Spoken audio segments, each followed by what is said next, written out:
उनको पकड़ा जाएगा तो हम भी अपनी गिरफ्तारी देंगे। हम भी बोलेंगे कि जो वो एमएलए है, जो सांसद है, जो उसने जो भी किया है, जो उसने गालियां दी है किसानों को, हम उसकी गाड़ी के ऊपर लाठीचार्ज किया है किसानों ने, तो मैं बोलती हूँ कि मैंने किया, मैंने जिंदा मारा है, मेरे ऊपर भी पर्चा करो। अगर इस तरीके के साथ हम सारे इकट्ठे जाकर ये बोलेंगे कि इन 200 लोगों को नहीं, पूरे हरियाणा को गिरफ्तार करना पड़ेगा, तो उनको छोड़ना पड़ेगा। ये हमारी एकता हमें दिखानी पड़ेगी। अभी चाहे हम जाकर केएमपी पूरी बंद कर दें, हमें करनी पड़ेगी। एक जो मैं सबसे ज्यादा आप लोगों से बेनती करती हूँ इस टाइम पर, हम जेजेपी की बात करते हैं, बीजेपी की बात करते हैं, हम कांग्रेस की बात क्यों नहीं करते? ये सभी लोग एक ही थाली के चट्टे बट्टे हैं।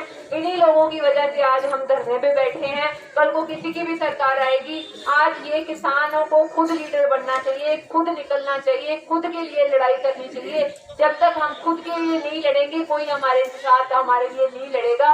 ये लोग सिर्फ आपके पास वोटों के लिए आएंगे। अगर आप इनका असली रूप पहचानना चाहते हो तो इन लोगों को बोलो आपके लिए इस्तीफा दें। जो भी आपका एमएलए है उसको बोलो आपके लिए इस्तीफा दें, क्योंकि ये लोग आपकी वोटों की वजह से ही एमएलए बनते हैं, आपके गांव-गांव में वोटें मांगने आते हैं। तो अगर ये आप पे इतना हक जमाते हैं तो आप लोग भी इन पे हक जमा सकते हो। अगर एक एक एमएलए भी इस्तीफा देगा तो हरियाणा की सरकार गिरेगी। सरकार गिरने से मोदी सरकार के ऊपर दबदबा बढ़ेगा, तो हमारे बिल जल्दी वापस होंगे, जल्दी हम वापस घर पे आएंगे। तो ये चीजें भी हमें करनी चाहिए इस टाइम पर। और जय जवान जय किसान का हम नारा लगाते हैं। हर किसी गांव में से एक जवान तो जाता ही है। सबसे पहले हमारा धर्म क्या है? हम एक अपनी मिट्टी के साथ जुड़े हुए हैं। अगर मैं कोई भी काम करती हूँ, आज अगर मैं एक्टिंग करती हूँ, वो छोड़ के अगर मैं इधर हूँ क्योंकि मैं किसान की बेटी हूँ, वो मेरा धर्म है सबसे पहले, क्योंकि मैं किसान के घर पे पैदा हुई हूँ। तो इसीलिए जवान को भी सबसे पहले ये धर्म निभाना चाहिए कि वो एक किसान का बेटा है, नौकरी चाहे करे। उन सबको एकजुट होके एकता के साथ हरियाणा की पूरे जवानों को फैसला लेना चाहिए एक चीज का, चाहे डीजीपी कहे चाहे एसएसपी कहे, उन सबको ये फैसला लेना चाहिए। हम अपने किसानों के ऊपर लाठीचार्ज नहीं करेंगे, हम अपनी माओ के ऊपर लाठीचार्ज नहीं करेंगे।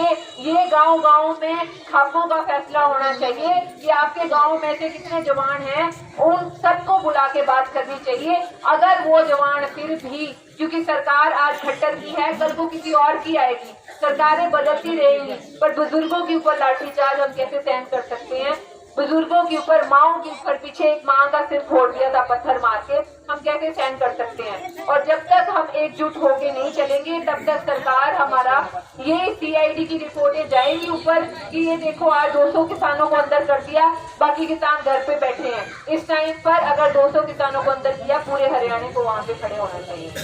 पूरे हरियाणा को अपने अपने गाँव के साथ हाईवे लगते हुए सारे ब्लॉक कर देने चाहिए। इनको इतनी यूनिटी दिखानी चाहिए, साथ में रखना चाहिए। और साथ में जो भी विधायक आपके लिए इस्तीफा देकर बैठे, वो आपका हमायती है, वो आपके साथ किसानी हकों में बैठा है, नहीं तो आपका कोई सगा नहीं। सारे 3 साल तक अपने पैसे कमाएंगे, कोई आप अपनी कुर्सी से आगने के लिए कोई तैयार नहीं है, चाहे वो जेजेपी, बीजेपी, चाहे वो कांग्रेस। जो भी आपके लिए इस्तीफा दे वही आपका असल है, वो हम उसका साथ देने के लिए तैयार है, क्योंकि वो आम किसान के साथ बैठा है। कम से कम कोई शुरुआत तो करनी चाहिए, किसी को तो करनी चाहिए यहाँ पर हरियाणा में। तो मैं तो यही बेनती करती हूँ आप लोगों से, और एक जवानों के लिए आपको अपने गाँव में बोलना चाहिए ताकि वो लाठीचार्ज ना करें, बुजुर्गों के ऊपर, माओ के ऊपर लाठीचार्ज ना करे। और अभी हम जाएंगे टोहाना, चाहे हमें केएमपी ब्लॉक करनी पड़े, आप भी यही फैसला लो अपने गाँव में कि अपने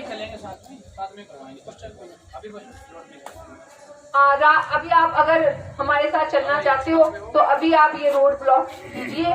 मैं हम सारे गांव-गांव को बोलते हैं जिनकी साथ-साथ में रोड लगती है, और सारे ब्लॉक करें वहां पर, ताकि इनका आना जाना बंद होगा। तो तभी ये सरकार के कान के ऊपर जू सरकेगी कि वो 200 किसानों के साथ जो इन्होंने अंदर किए, कल को उनके साथ ये मारपीट भी कर सकते हैं, मुकदमे भी कर सकते हैं। इसलिए कल को हमारे साथ भी हो सकता है। इसलिए हमारे को सारे को एकता दिखाने की जरूरत है। जय जवान जय किसान।